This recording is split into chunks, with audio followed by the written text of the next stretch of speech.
করতে। আর আপনাদের সবার উদ্দেশ্যে বলি, এখানে সবার রাজনৈতিক দল মত সবাই উপস্থিত আছেন।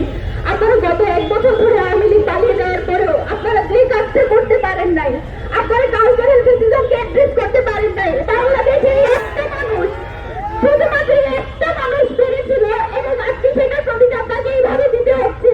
আপনারা যত সুশীলতা করছেন সেটার প্রতিদান আমার ভাইকে দিতে হচ্ছে।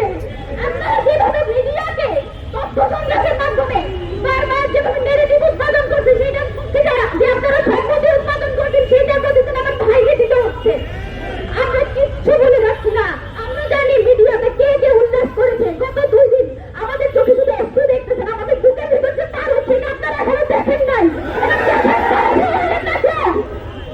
আমার ভাই ফেরত আসবে, বাংলাদেশের স্বাধীনতা সার্বভৌমত্বের পক্ষে কথা বলবে, এবং এই মিডিয়াতে যারা বিভিন্ন বয়ান উৎপাদনের মাধ্যমে আমার ভাইকে হত্যাযোগ্য করার চেষ্টা করছে, আমার ভাইয়ের জীবন মৃত্যুর সঙ্গে করে যারা বারবার উল্লাস করেছে, যারা বিজয় উদযাপন করেছে, আমি তাদের সবাইকে চিহ্নিত করে রাখছি। আল্লাহ যদি আমাদেরকে বাঁচায় রাখে, ইনকিলাব মঞ্চ যদি বেঁচে থাকে, বাংলাদেশে কালচারাল ফেসিজম যারা কায়েম করতেছেন, আপনাদের সবার জন্য আমরা সারা জীবন সত্য হয়ে থাকবো, এটা মাথায় রাখবেন। আমি আপনাদের কাছে এটাই দোয়া করবো, আপনারা দিন এখানে আছেন, আমরা আওয়ামী লীগের প্রশ্নে সবসময় সবাই এক থাকি।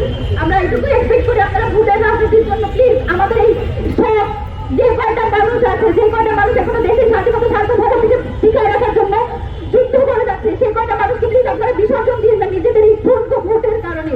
বাংলাদেশের ছাত্র আপনাদের এই ভোটের চেয়ে অনেক বেশি, আপনাদের নিজস্ব যে ব্যবসা বাণিজ্য সেসবের চেয়ে অনেক বেশি বাংলাদেশের স্বাধীনতা সার্বভৌমত্বের যে দাম, সেটা প্লিজ আপনারা বিসর্জন দিবেন না, সেটা বিক্রি করে দিবেন না।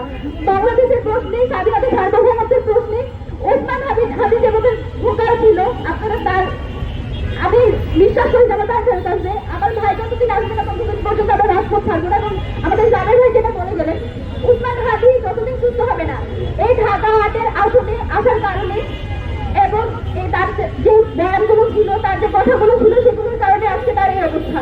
এবং আমি জাবের ভাই, আমাদের ইনকিলাব মঞ্চের যত মেম্বার আছে, আমরা আপনাদের সাথে গিয়ে সংগ্রাম জারি রাখবো, এবং ওসমান হাদিকে ইনশাআল্লাহ আমরা সংসদে পাঠাবো। আপনাদের সবার দোয়া চাই, আপনারা সবাই আমার ভাইয়ের জন্য দোয়া করবেন। আল্লাহ যাতে তাকে সুস্থ অবস্থায় ঠিক আগের মতো যেভাবে বঙ্গবন্ধু দেশের স্লোগান দিত, যেভাবে বলিষ্ঠ কণ্ঠে মুক্তিটা দিত, সেভাবে যাতে আমরা তাকে ফেরত পাই। আমার ভাইয়ের জন্য দোয়া করবেন। আর কিছু বলার মতো শক্তি সাহস